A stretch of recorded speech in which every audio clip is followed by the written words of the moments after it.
What's up guys? So for today's video, we are doing an unboxing of this latest product from Realme, which is the Realme 15T. It's available in stores na, and I just wanted to unbox it and show it to you kung anong ina-expect nyo sa loob ng box. So again, Realme, thank you for sending this over for this review, and let's get right into it. So ito muna yung box. Ayan. So 15T, Realme. On the side is here.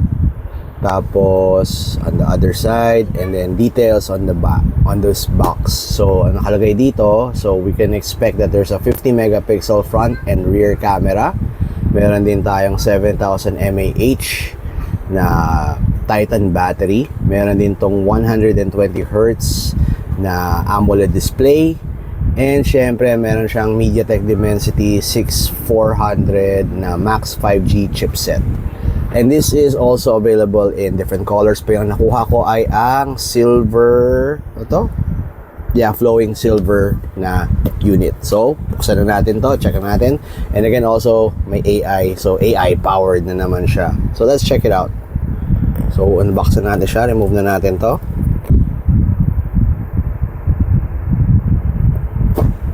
Okay. So, first off ay ito.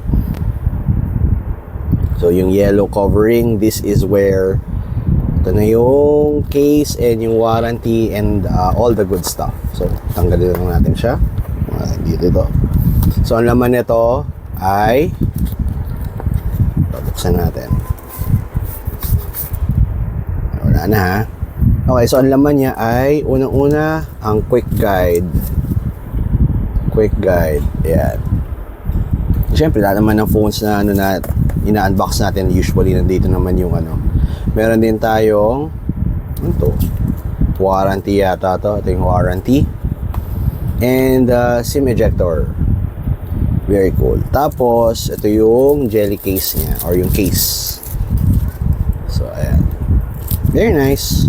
Okay, now parang mas maliit siya doon sa okay, so ito naman yung box mismo. Ano pa ba ang laman nito?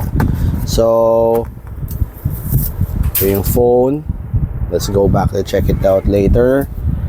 Covering. Tapos sa dulo, sa pinaka bottom, ayan.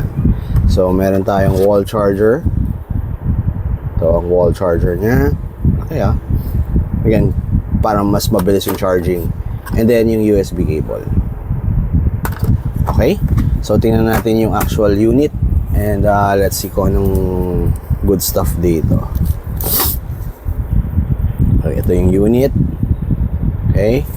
So maganda rin yung covering niya dito. Maganda yung design sa likod. Tapos so I think this is 2 cameras yata. Ito 2 or 3. Yeah, kasi ito isa LED lang to eh. I'll check later. I'm not so sure. Pero magaan siya, maliit, magaan. I like it. So, yun lang muna for today's video, and I'm definitely going back and doing a full review for this unit. Anyway guys, thanks for watching. I'll see you in the next video.